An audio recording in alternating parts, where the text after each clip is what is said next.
Should I use an agent, save the money and sell it myself? Here's a great case study that we'll talk about this morning.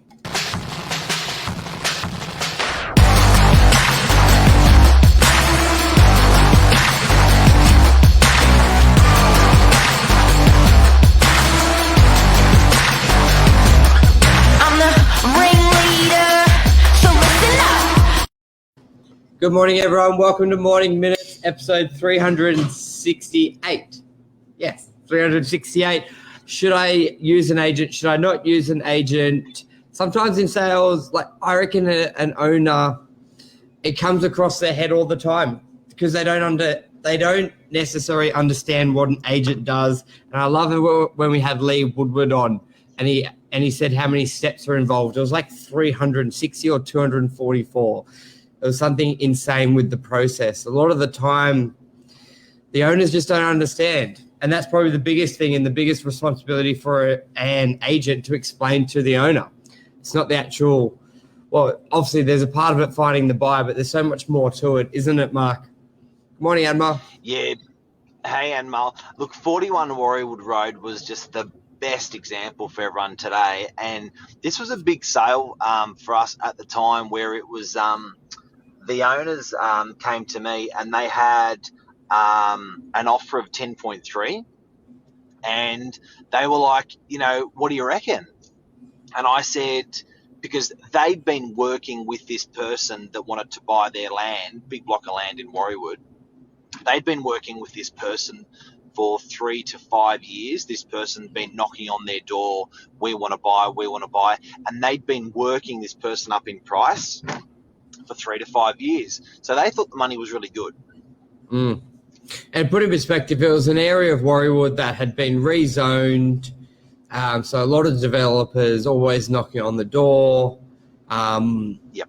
And this really actually flows quite nicely from yesterday's conversation about being landlocked and just not knowing. Because you may have a development site, but you may not be a developer. You don't know any developers, but everyone's got an opinion. So you really just don't know. And after so long, they just thought it was a good deal, but just didn't really know which direction. And smartly so, they reached out to you. And what was your advice on it? Well, what a lot of people don't know what agents do is a process, and it's a process that I call discovery process. It's price discovery process. Now, to achieve price discovery, you need to be talking to the open market, not one buyer. To have that full disclosure and to go through that price discovery process, you need to talk to all developers. You need to talk to the public, in public, not in private. So it's very, very different. And when you're talking such large sums of money, which property sales are, you're not talking of $300 or $500. You're talking change my life figures between good price or bad price. So these clients in Warriewood were potentially thinking, you know what, we're saving probably $100,000 or $200,000 on agent fees if we take this offer. But what they missed was they were not going through the price discovery process to know that that was a good price that they were being offered. Yeah, they're only speaking with one buyer. And the easiest way for you to know that way is not the right way is there's good teachers, bad teachers, good agents, bad agents, and there's good developers and bad developers. And I'm not talking about morally or ethically, just there's people who do stuff better in all fields. Now, the difference between maybe a good developer and a great developer could be getting 20 homes on your block to 25 homes on your block and seeing potential value where other people won't. Like, it's just that's true in nearly everything we do. And wouldn't you think the developer who can see that they can get 25 homes rather than 20 could pay more for that block? Now, if you're only ever chatting with one developer, how do you know you're getting the best? You got a couple options. Or one, but even just one. It doesn't even have to be a developer. Yeah, or one person. Like, And Yeah. an owner has a couple options, which we say to them, you can do the discovery process yourself and may cost you 10 grand, 15 grand, 20 grand. And what we mean by that is you get a town planner, maybe two, you get an architect, and you deal with everyone. But a lot of people don't want to do that because they've never been in that industry. And same again, they're not experts at it. They could be a school teacher themselves and they're like, I don't want to deal with that. Yeah. Or you go to the open market. And that's still not price discovery. That's development potential discovery. Yeah. You know what I mean? So when these owners came to me on 41 Warroad Road, and I love having a real life working example, it's powerful. When these guys came to me, they said, what do you reckon? Is 10.365 a really good offer? And I said, probably. But I said, I'll tell you what we do. And this was awesome. I said, I'll tell you what we do. Would you be up to dropping 10,000 on advertising and marketing to know that this figure is unbelievable that you've got privately? And they said yes. And I said, do you trust me? They said yes. I said, okay. Yeah, 10,000? Yes. Okay. So what we did, they said, but we don't want to lose this buyer. How long do you need? And I said, 7 to 10 days. And they said, that's it. And they said, auction? I said, no. They said, tender? I said, maybe. They said, okay. So all we need is to invest 7 to 10 days of our time and 10,000 of our money, and we will know whether that's a good offer or not. I said, yes. But also, if the buyer that you've got buys the property, I will exclude them from any commission paid. That was powerful. So what do you mean? I said, well, I'll go through this whole discovery process on price. I'm so sure and so guaranteed that I'll get a better price than these guys by going to the open market. Not even talk about price. I just knew by going to the open market and how many buyers I had on my database for development sites. I said, if I don't get a better price than what you've got net in your pocket today, if I don't get a better price, you sell it to him for the price you're about to agree to. They loved it.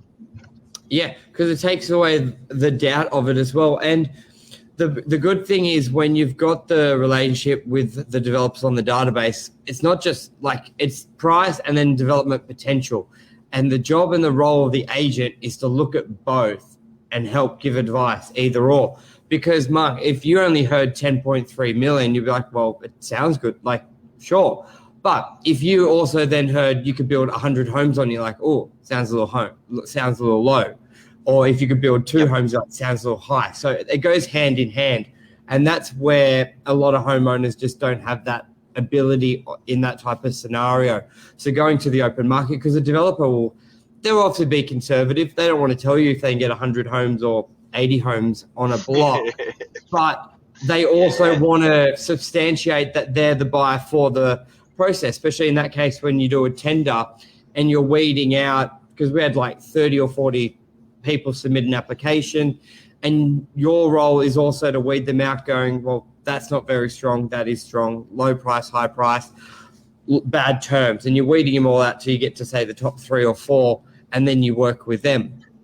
And then this is it's also an insurance policy, guys and girls. So I know we're talking big stakes at the moment, 10, 11, 12 million bucks for a development site. But this also works for selling a 1-bedroom unit in Camberdown, in a 2-bedroom unit in Parramatta. The idea of what we're talking about this morning is not paying an agent and running the gauntlet of did you get the best price? You know, like is that the highest price? And we're coming to it now. This is a great illustration of what there's to risk and the upshot that people have made. So back to the they give me 10 grand, these owners of the land.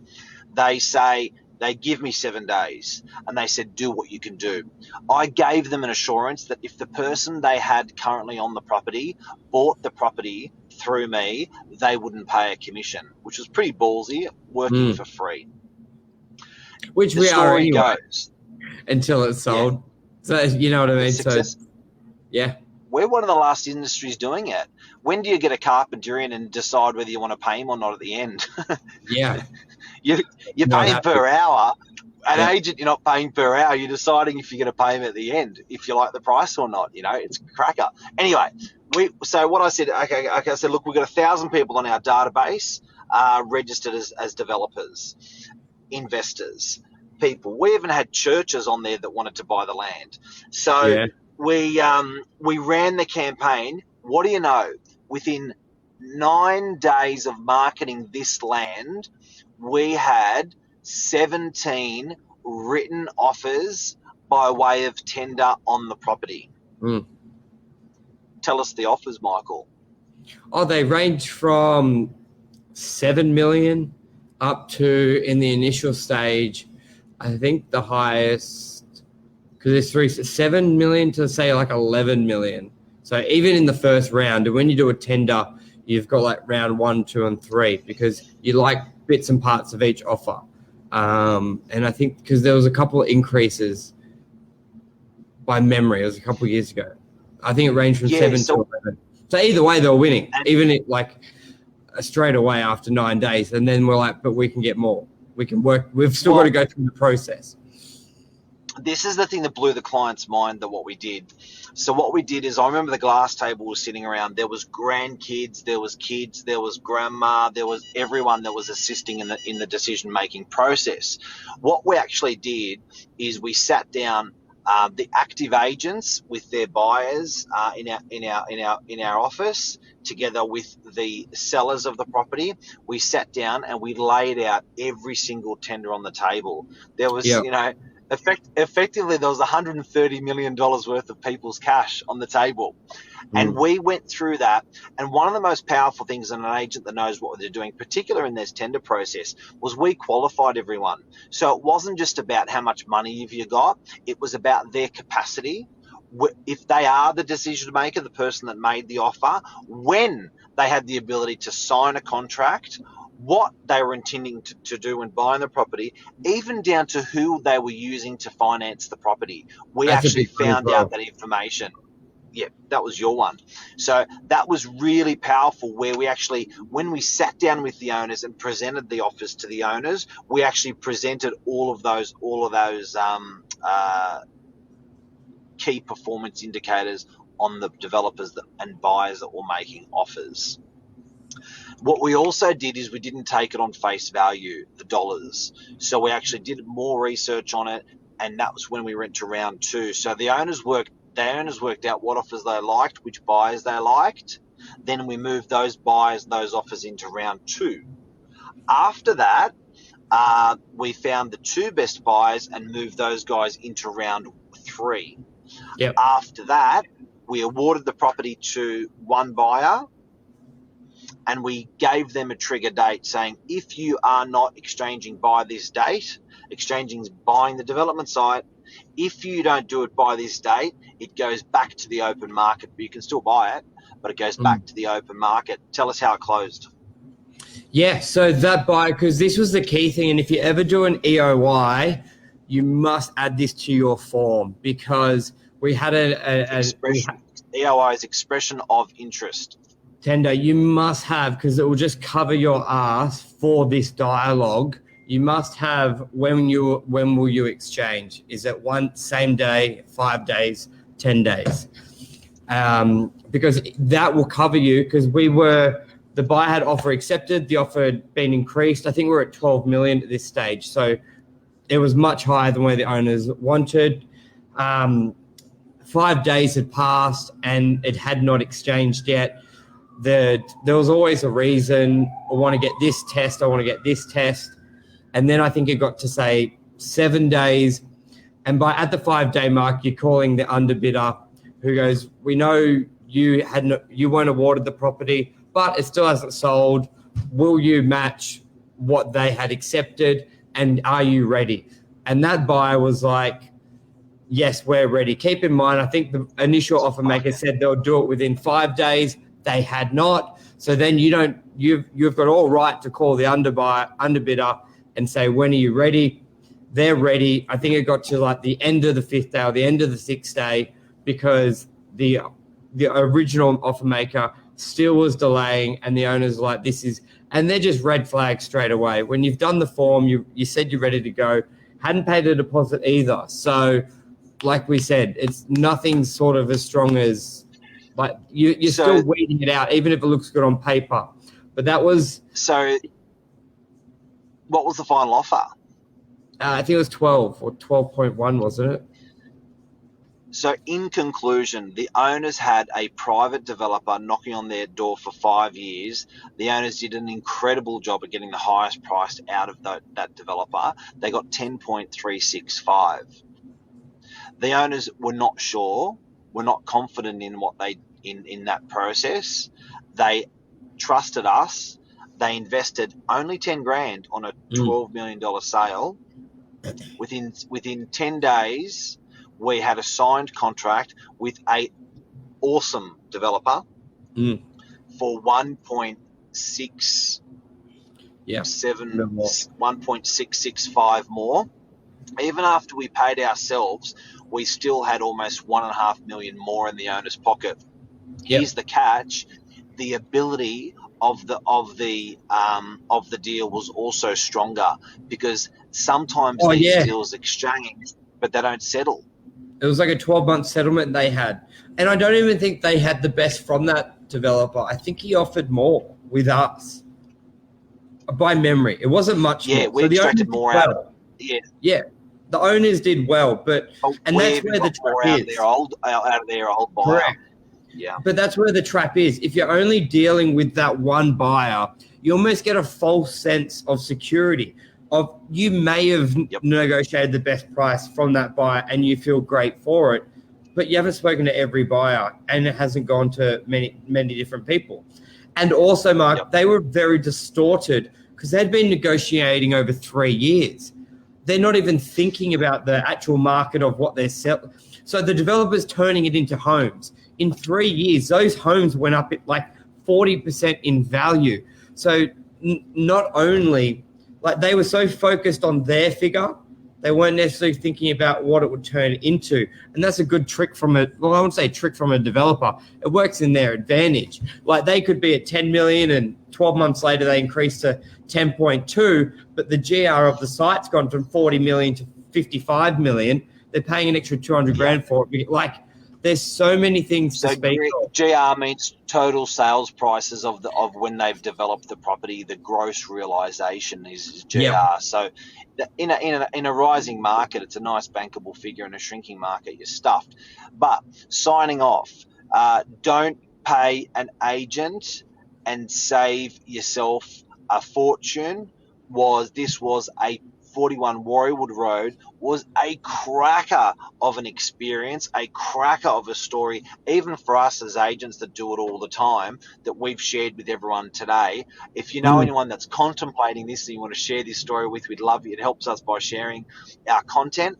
And Michael, I've got to say, going through the last 10 or 15 minutes on the story of this sale, I'm pretty proud of the strategy and the expertise that we all applied on this exact sale, and it reminds myself a little bit more about what we do.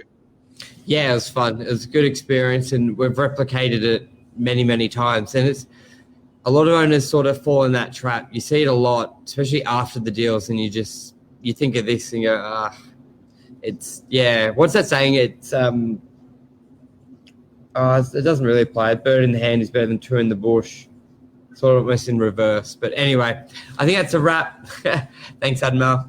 Anything else you want to add, Mark? That's it. Have a beautiful day, everyone. We got rain again. And what the hell is happening with traffic in Sydney? That's all I want to ask. Well, the school holidays finished? Oh, it's finished. And yesterday it was nuts. It took 50% longer to get to work, and I don't know what's happening. There is something crazy about traffic in Sydney at the moment. Anyone who hasn't been in the car, stay off the road. Get another hour, I reckon. All good. Cheers, everyone. See you, legend.